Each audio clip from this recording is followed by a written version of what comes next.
Hello, hello mga sisi. Andito po kami sa Alfonso Lis Espugao. Pupunta po kami sa 2,000 steps. Andito po. Tingnan po natin ang 2,000 Doon po kami steps. sa taas pupunta. Kita nyo po ba yan? Yan, yung bundok na yon. Pupuntahan namin yon. Guys, iyan na natin. Yun. Tara, punta tayo. Lakad-lakad tayo. Nanginginig pa yung kamay ko. Diyos ko, nagmotor kasi kami dito. Ayan, ang ganda na flower. Oh my gosh. Ito. Guys. Ganda na flowers. Para kang sa Baguio. Tadaan! Halika na. Baka mamaya may interest dito. Yun na nga eh. Pero libre naman daw sabi ni Kuan, ng pastor. Siyempre daw. Sumisigaw yung lalaki doon. Nag-i-spray sila ng mais. Oh, nag-spray sila ng mais. Ayun. Doon sana tayo pumunta sa kabila. Kaya lang nakasara.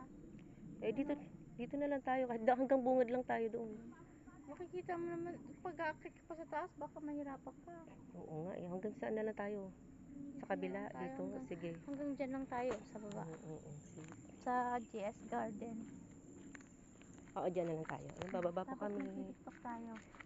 Wala tayong wala tayong signal. Mag-tiktok nga ako. Sige, try mo sa'yo. Yung may upload ko na lang.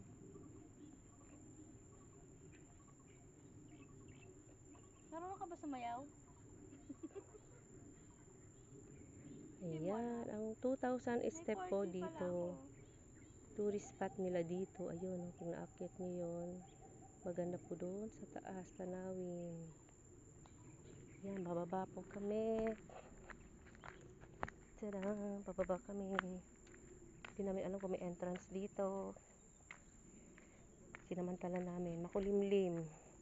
Kaya baka mamayang hapon uulan, kaya pumunta na kami ngayon. After church, galing po kami ng church.